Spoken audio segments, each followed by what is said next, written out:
सारा देश आजादी का अमृत महोत्सव मना रहा है और इस अमृत महोत्सव का जो सबसे महत्वपूर्ण पक्ष है वो ये कि 75 साल हो चुके हैं डेमोक्रेसी को, लेकिन उससे भी महत्वपूर्ण पक्ष एक और है।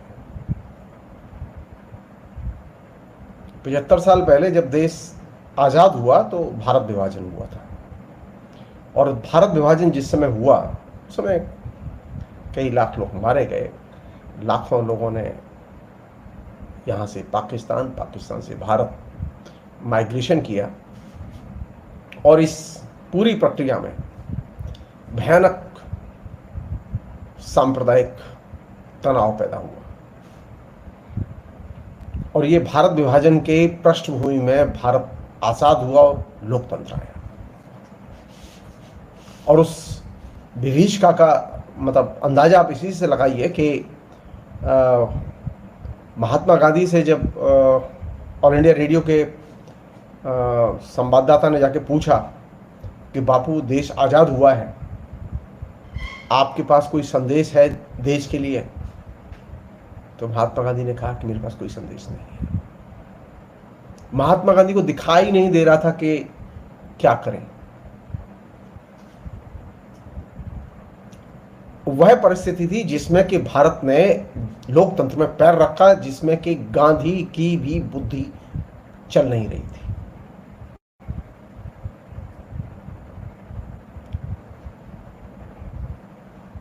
पंडित नेहरू ने क्या किया, मिसेस गांधी ने क्या किया, बाकी प्रधानमंत्रियों ने क्या किया, इसकी चर्चा का ही समय नहीं है। असल बात यह है कि 75 साल के लोकतंत्र ने ऐसी कौन सी चीज छोड़ दी या ऐसी कौन सी समस्या छोड़ दी जिसको कि एड्रेस नहीं किया, जिसकी वजह से आज हमारे सामने सबसे अधिक खतरा अगर किसी चीज का है तो वो डिक्टेटरशिप का है। भारत के सामने फासिज्म का खतरा जितना आज है इतना पहले कभी नहीं था। लोकतांत्रिक संस्थाएं आज जिस गंभीर संकट से गुजर रही हैं, ऐसा संकट तो भारत विभाजन के समय भी नहीं था। भारत विभाजन के समय इतनी भयानक बेरोजगारी नहीं थी और इतनी भयानक गरीबी नहीं थी।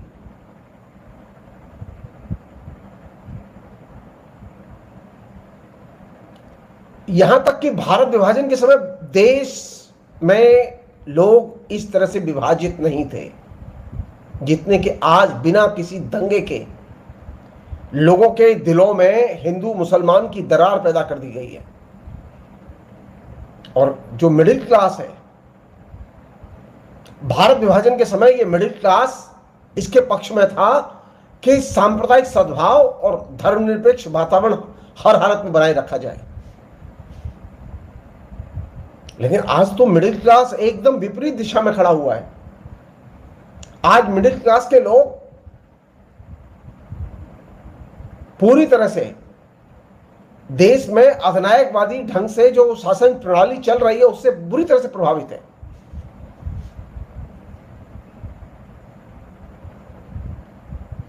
तो चिंता की बात यह कि 75 साल में हमने कैसा मध्य वर्ग पैदा किया जो कि लोकतंत्र के प्रति जिसके संबंध या सरोकार गाढ़े होने चाहिए थे, उसके संबंध और सरोकार फासिज्म के साथ गाढ़े हुए हैं।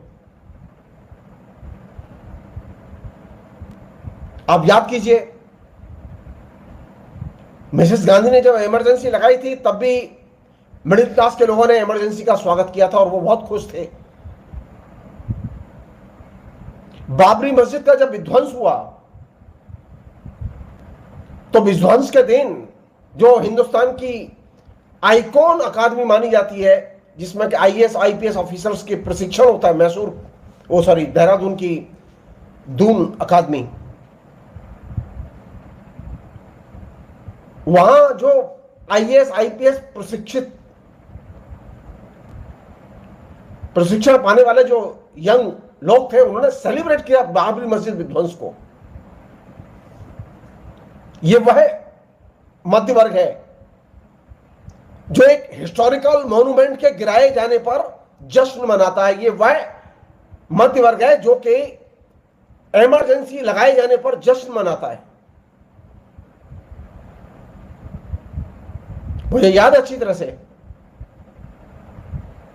कि 1 जुलाई 1975 को, यानी 25 जून 1975 को इमरजेंसी लगाई गई और 1 जुलाई 1975 को दिल्ली में बाकायदा 20 सूत्री कार्यक्रम के समर्थन में रैली निकाली गई, जिसमें हिंदुस्तान के सभी प्रमुख इंडस्ट्रियलिस्ट लीड कर रहे थे। सबने समर्थन किया था।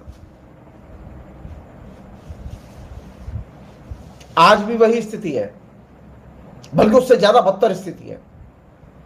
आज हिंदुस्तान का जो बड़ा इंडस्ट्रियलिस्ट है वो आंख बंद करके जितनी भी अधिनायकवादी नीतियां हैं उन सबका खुलकर समर्थन कर रहा है। और मिडिल क्लास की तो बस कुछ कहना ही मुश्किल है।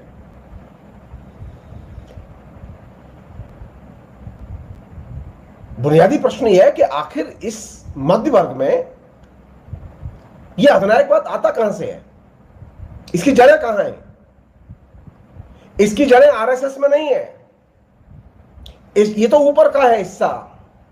इसकी जड़ें नरेंद्र मोदी में भी नहीं। नरेंद्र मोदी तो सिर्फ नमूना है, खिलौना है, जो डिक्टेटरशिप का आचरण कर रहे हैं। इसकी जड़ें उससे भी ज्यादा गहरी हैं।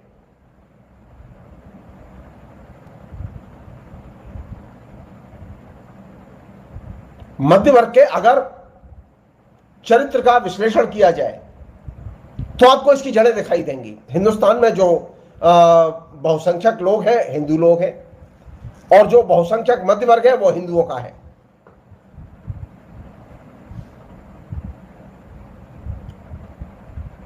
एक समाजशास्त्री हुए बीवी मिश्रा, उनकी बहुत ही फेमस किताब है the Indian middle classes their growth in modern time. इस पुस्तक में एक चैप्टर है, और यह पुस्तक काफी पुरानी है। इस पुस्तक में एक चैप्टर है जिसमें कि मध्य वर्ग के अंदर अधिनायकवादी प्रवृत्तियों का विस्तार से विवेचन किया गया है।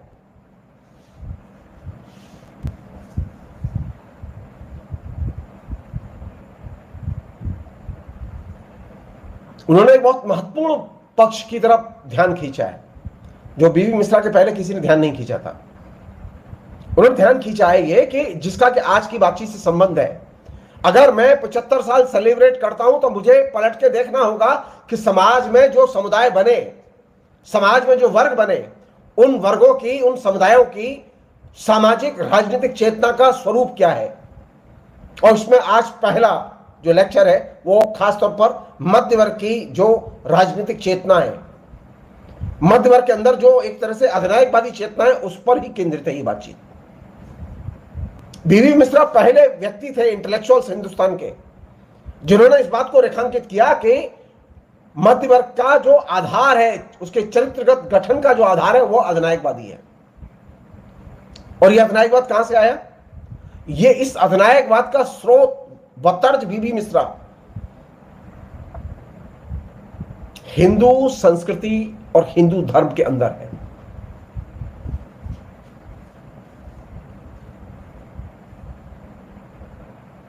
हिंदू धर्म की ब्यूटी क्या है जिसको कि बहुत प्रशंसा करते हैं? हिंदू धर्म की ब्यूटी है कि हिंदू धर्म हर चीज को हजम कर जाने की क्षमता रखता है। कोई चीज ऐसी नहीं है जो कि हिंदू धर्म के लिए अनटचेबल हो और जिसे वो हजम न कर सके। और यही वह चीज है बुनियादी जिसकी वजह से बड़े पैमाने पर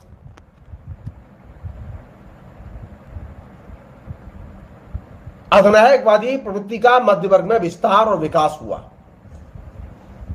आप कल्पना कीजिए, जिन धर्मों का जन्म ही हुआ था हिंदू धर्म की मुखालफत करते हुए, ब्राह्मणवाद की मुखालफत करते हुए, मेरा इशारा बौद्ध धर्म और जैन धर्म की तरफ है। उन दोनों धर्मों को हिंदू धर्म ने पूरी तरह से अपने सांचे में ढाल लिया। हिंदू धर्म की केंद्रीय विशेषता क्या है? हिंदू धर्म की केंद्रीय विशेषता है उसकी जाति प्रथा और जाति सिस्टम। और जैनियों में भी कास्टेज में और बौद्धों में भी कास्टेज में। इस्लाम जिसमें कि कास्टेज नहीं होता था, भारत में आने के बाद में उसमें भी कास्टेज में। भारत के हिंदू धर्म की एक बहुत ही महान विशेषता कही जाती है, जिसको बड़ा गौरवगान करते हैं। यहां जितने भी शासक आए, वो चाहे विदेश से आए हो, मुगल हो, तुर्क हो, या वो फिर भारत के शासक हो, राजा, महाराज अशोक से लेके महाराणा प्रताप तक,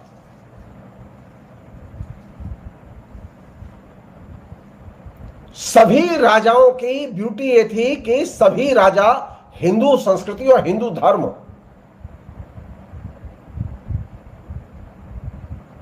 को सर झुकाकर स्वीकार करते थे, जिसे हम लोग कहते हैं हिंदू धर्म में सामंजस्यवादी दृष्टिकोण है। ये जो सामंजस्यवादी दृष्टिकोण है, ये असल में दूसरे धर्म को, दूसरे समुदायों को, दूसरे मूल्यों को हजम कर जाने वाला दृष्टिकोण है। अब आप कल्पना करके देखिए, जैन समाज में कास्टेज में है कि नहीं? जो बौद्ध धर्म को मानते हैं उन लोगों में कास्टेज में है कि नहीं? और तो और छोड़ दीजिए, जो हिंदी के लेखक हैं वो भक्ति आंदोलन की बहुत प्रशंसा करते हैं, और भक्ति आंदोलन की हम भी प्रशंसा करते हैं।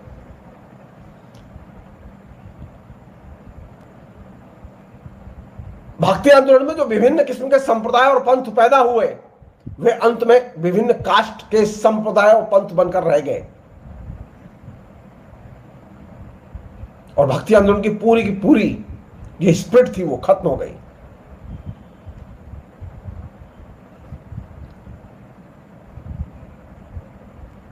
ये जो हिंदू धर्म में दूसरों को, अपने विरोधियों के भी विचारों को, धर्मों को, संप्रदायों को हजम कर जाने की जो क्षमता है, इसकी तरफ सबसे पहले समाजशास्त्री मैक्स वेबर ने ध्यान खींचा था, और मैक्स वेबर की बात को ही बीबी मिश्रा ने हाईलाइट किया।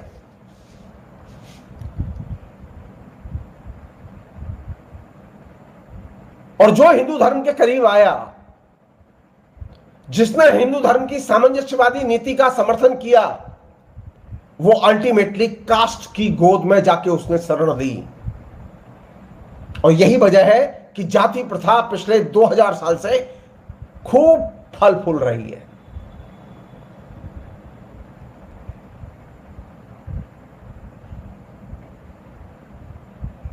और जब आप एक बात मान लेंगे कि हिंदू धर्म में सामंजस्यवादी दृष्टिकोण है, हिंदू धर्म तो सबके साथ में मिल बांट के रहता है, तो फिर आप जाति को भी मानेंगे। और जब आप जाति को मानने लगेंगे या हिंदू संस्कृति को मानने लगेंगे, तो आप तय मान लीजिए, आप हिंदू धर्म की जो श्रेष्ठता है, सुपीरियरिटी है, आप उसे भी स्वीकार करने लगेंगे कि हिंदू धर्म सर्वश्रेष्ठ है।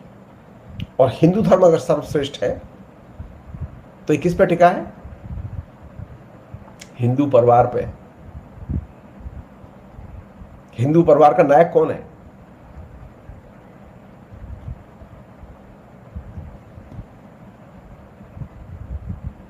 जो हमारे जो परिवार का ढांचा जो पिछले 2-2.5 हजार साल में विकसित हुआ, उसका नायक कौन है? उसका नायक है पिता, न कि पर्सन। व्यक्ति उसका नायक नहीं है, बल्कि परिवार के ढांचे का नायक है पिता। तो पहली चीज ये विकसित की गई मध्य वर्ग के अंदर, खासतौर पर हिंदू धर्म के मानने वालों के अंदर, कि आप खाली इतनी सी बात मान लीजिए कि हिंदू धर्म सामंजस्यवादी है।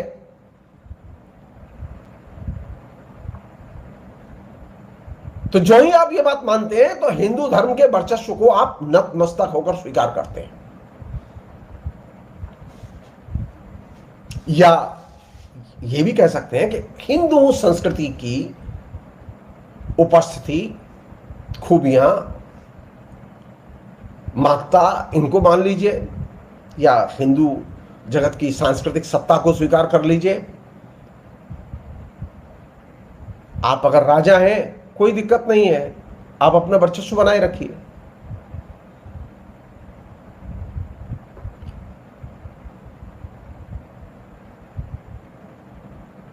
लेकिन जिसका कि मैंने आपसे जिक्र किया कि जो ही आप हिंदू धर्म की सामंजस्यवादी नीति, उसके सांस्कृतिक जगत, उसकी सांस्कृतिक भूमिका, उसकी तमाम अच्छाइयों को मान लेंगे तो आप फिर अंत में जाति की गोद में जाके शरण लेने के लिए मजबूर होंगे। और जाति और हिंदू धर्म की जो कोर है, जो बुनियाद है, वो किस पर टिकी हुई है? परिवार, परिवार के ढांचे, परिवार की संरचना, परिवार के मूल्य। और परिवार का नायक कौन? पिता, न कि व्यक्ति।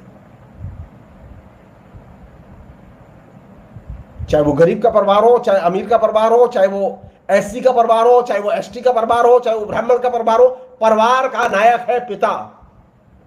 पिता की सत्ता को न अम्बेडकर चुनौती देते हैं, न पेरियार चुनौती देते हैं, न राजा राम मोहन राय चुनौती देते हैं।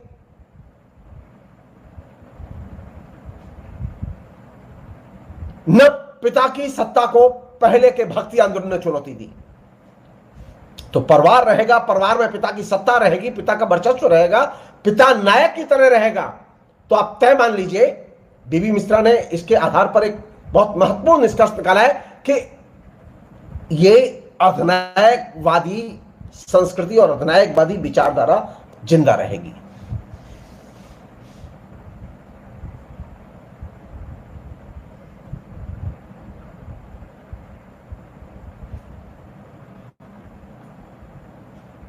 तो अगर अधिनायकवादी प्रवृत्ति जिंदा रहेगी, किस वजह से जिंदा रहेगी? हम डिबेट क्यों नहीं करते कि पिछले 75 साल में पितृसत्ता की विचारधारा के खिलाफ में हमने कोई आइडियोलॉजिकल स्ट्रगल नहीं किया? जरा उठा के देखिए, साहित्य की पत्रिकाएं उठा के देखिए, साहित्यकारों के लेख उठा के देखिए, कितने लेखक हैं ऐसे जिन्होंने पितृसत्ता के खिलाफ निबंध लिखे।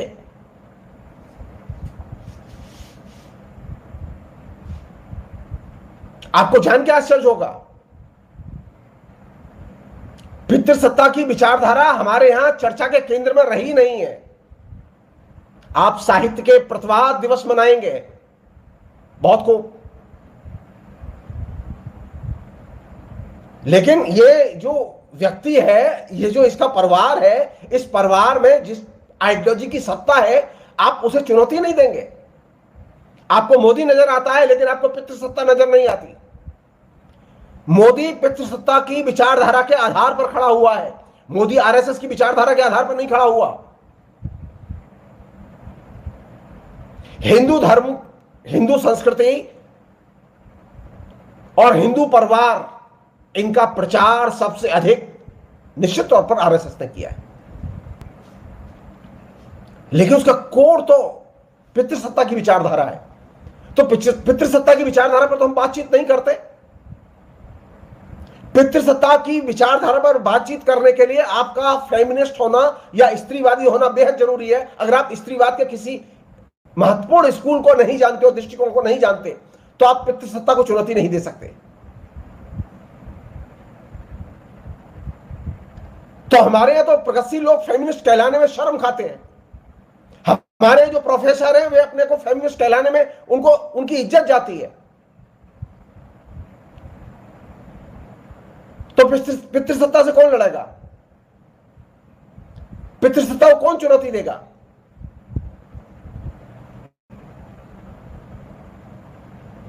अगर मुझे कहने का आप मौका दें तो मैं ये कहूंगा कि मध्य वर्ग के अधिनायकवाद का आधार है पितृसत्ता की विचारधारा, और यह पितृसत्ता की विचारधारा बुनियादी आधार है नरेंद्र मोदी के नायकत्व का, जिसकी वजह से आज पूरे देश में अधिनायकवाद का खतरा सिर पर खड़ा हुआ है। आज एक नरेंद्र मोदी जाएगा, कल दूसरा अमित शाह आएगा, अमित शाह जाएगा, कल तीसरा नड्डा आएगा, कल नड्डा जाएगा तो कल चौथा कोई और आएगा। हमने ये मान लिया था कि इंदिरा गांधी चलेगी, अब देश में कभी इमरजेंसी नहीं लगेगी, क्योंकि इमरजेंसी का प्रावधान ही संविधान से विदाई कर दी गई थी उसकी। लेकिन आज इमरजेंसी से बुरे हालात पैदा कर दिए गए, क्योंकि आपने पितृसत्ता की विचारधारा को किसी भी स्तर पर न तो आपातकाल में चुनौती दी, न आपातकाल के बाद चुनौती दी, न इन दिनों आप चुनौती देने के लिए तैयार है। बल्कि जो लोग पितृसत्ता के खिलाफ बोलते और लिखते हैं, आप उनका मजाक उड़ाते हैं।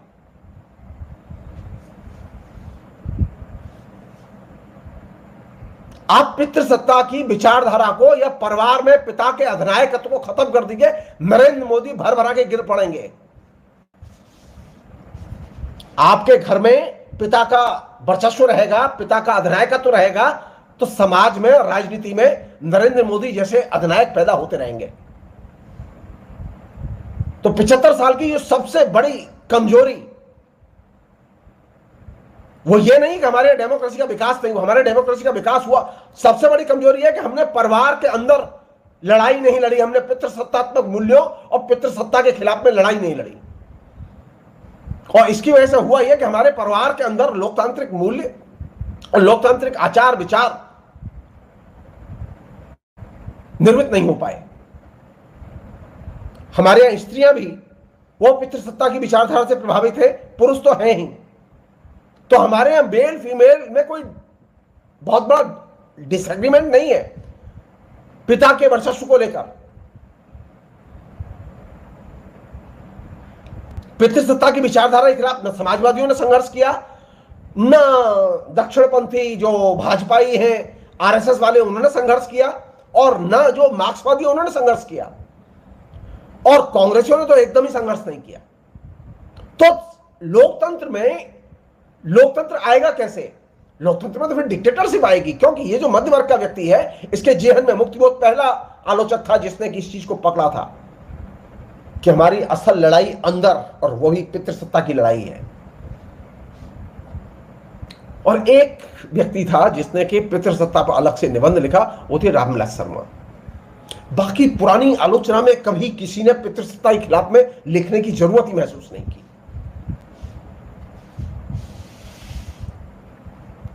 रामविलास शर्मा ने बाकायदा विस्तार से जाके मार्क्स और पिछड़े हुए समाज नामक पुस्तक में विस्तार से परिवार की संरचना और दूसरे चीजों पर एंगेल्स के जरिए रोशनी डाली, जो कि महत्वपूर्ण काम था। लेकिन हमारे यहां तो उपहास उड़ाया गया उसका प्रगतिशीलों के जरिए।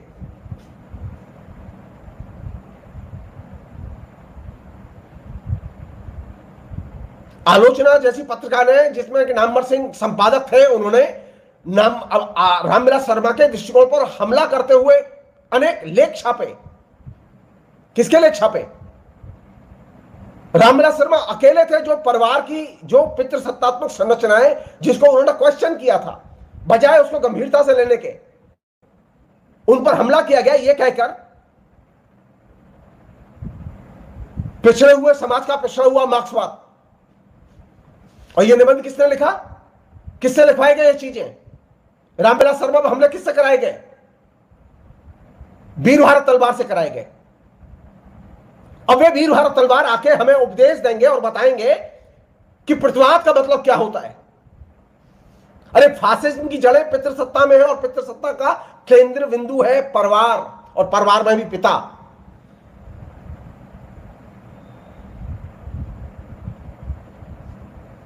गजब स्थिति है। जब आदमी आलोचना लिख रहा है तो आप उसका स्वागत नहीं कर रहे, उसके ऊपर बहस नहीं कर रहे, बल्कि उल्टा उस पर हमला कर रहे हैं। पलट के तो पूछा जाना चाहिए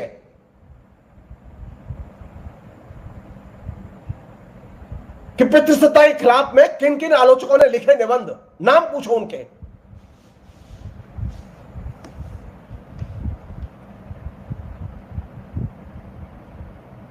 बीवी मिश्रा कहते हैं अधिनायकवाद की जड़ है ये जगह।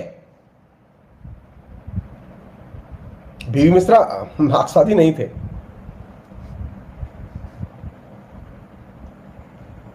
आखिरी चीज आज के संदर्भ में,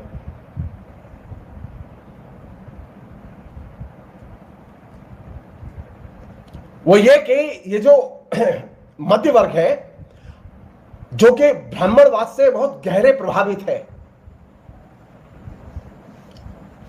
इस मध्य वर्ग की आइडियोलॉजी और इसके संस्कारों को, यानी इसके इस ब्राह्मणवादी दृष्टिकोण को, एक तो चीज है कर्म फल का सिद्धांत जिसने घेरा हुआ है, और दूसरी चीज क्या है?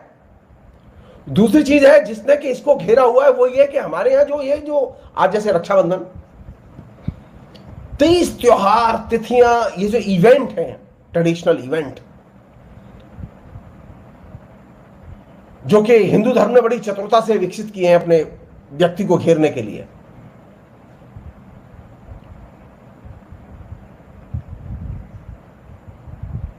यह इवेंट और इनके साथ साथ संत महंत, मंदिर संस्कृति और अंधविश्वास,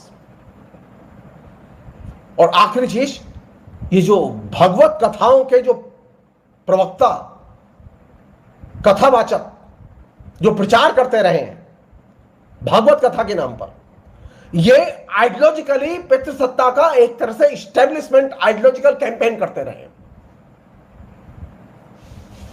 तो आपने कभी इसके खिलाफ में आपने कभी लोगों को लिखते और बोलते नहीं सुना।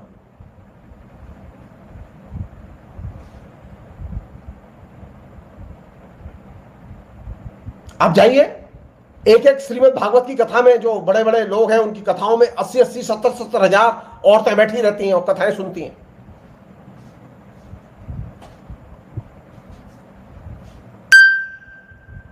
किस बात पर जोर है वहां? कभी मौका लगा तो कथाओं के बारे में बात करूंगा मैं, लेकिन मैं सिर्फ एक बुनियादी बात कहना चाहता हूं। आइडियोलॉजिकली मंदिर की संस्कृति, मूर्ति पूजा की संस्कृति, अंधविश्वास की संस्कृति और कथावाचकों की संस्कृति, और इसके अलावा जो एक नया वर्ग पैदा हुआ है जिसे हम लोग कहते हैं लाइफ स्टाइल गुरु, लाइक श्री श्री रविशंकर, इन लोगों ने एक तरह से पितृसत्ता की विचारधारा का नए सिरे से विस्तार और विकास किया है। और एक नई चीज जो न्यू लिबरलाइजेशन के फेज में विकसित हुई है जिसे हम लोग कहते हैं बॉडी कल्चर।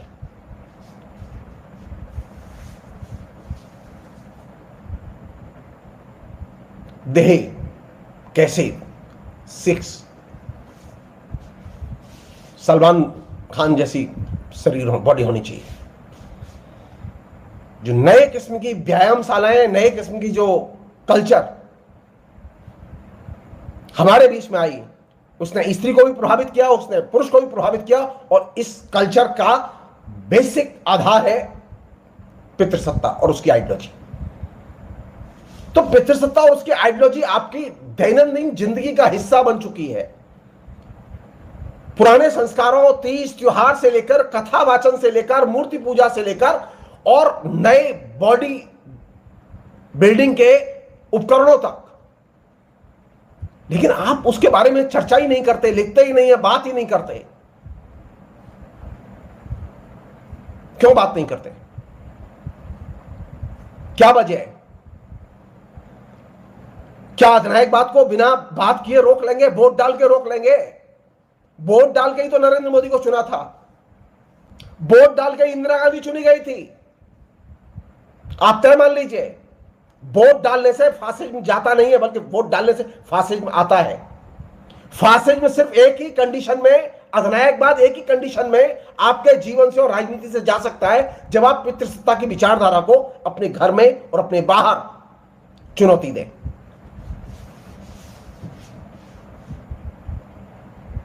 अधिनायकवाद का मध्य वर्ग में बुनियादी आधार है पितृसत्ता। मूर्ति पूजा उसका एक धार्मिक उपकरण है। लोकतंत्र अगर बचाना है तो पितृसत्ता के खिलाफ में आपको एजेंडा फिक्स करना होगा। धर्मनिरपेक्षता में पितृसत्ता के खिलाफ लड़ाई का कोई एजेंडा नहीं था। यह धर्मनिरपेक्षता की सबसे बड़ी कमजोरी थी, और यही वजह थी कि नरेंद्र मोदी ने एक फूंक मारी, पूरी की पूरी धर्मनिरपेक्षता गायब हो गई। कहां चले गए वो लोग जो 40 साल से धर्मनिरपेक्ष पार्टी को वोट दे रहे थे? कहां चले गए वो लोग? क्यों चले गए वो नरेंद्र मोदी के साथ? क्योंकि कभी कांग्रेस ने या डेमोक्रेसी में या लिबरल आइडियोलॉजी ने कभी भी पितृसत्ता को चुनौती देने लायक सोचा नहीं। वोट मिलते रहे, काम चलता रहा।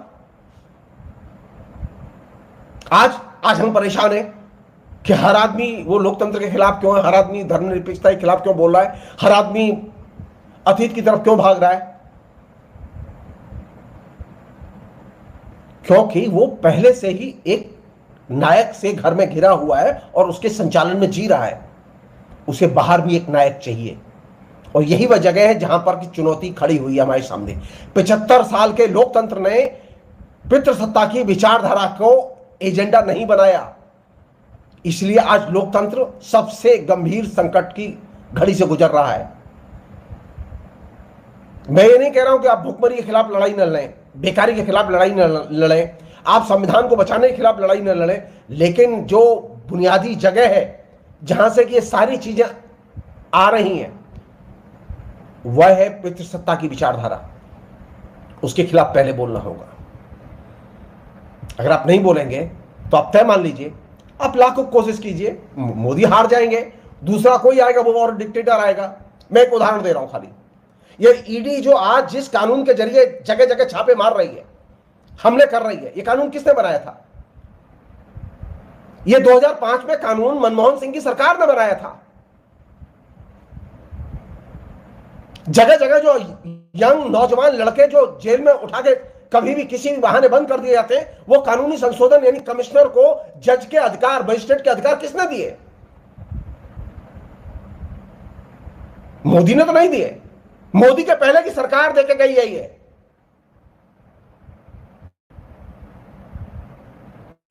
हमारे जो लिबरल दल है वे पितृसत्ता को पालते पोसते रहे हैं और उन्हीं के गर्व से, उनके इस पालन पोषण से नरेंद्र मोदी जैसे अधिनायकवादी नेता का जन्म हुआ है।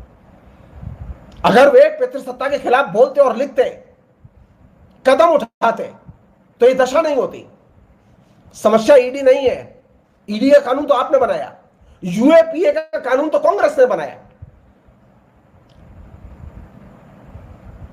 आप ये कैसे कह सकते हैं कि आपकी जिम्मेदारी नहीं बनती? आपकी जिम्मेदारी बनती है। आप रियलाइज कीजिए इसे। फासिस्ट कानून जब भी कोई भी सरकार कितनी भी अच्छी इंटेंशन के साथ बनाए और चाहे जितना वायदा करे कि मैं इसका उपयोग दुरुपयोग नहीं करूंगी, कोई गारंटी नहीं है कि उसका दुरुपयोग न हो। भविष्य में दुरुपयोग हो रहा है। कौन लोग निशाने पर हैं? जिन्होंने कानून बनाया वही लोग निशाने पर हैं। वो टेररिस्ट नहीं है, वे देशद्रोही नहीं है, उन्हें वो जुलूस तक निकालने नहीं दे रहे।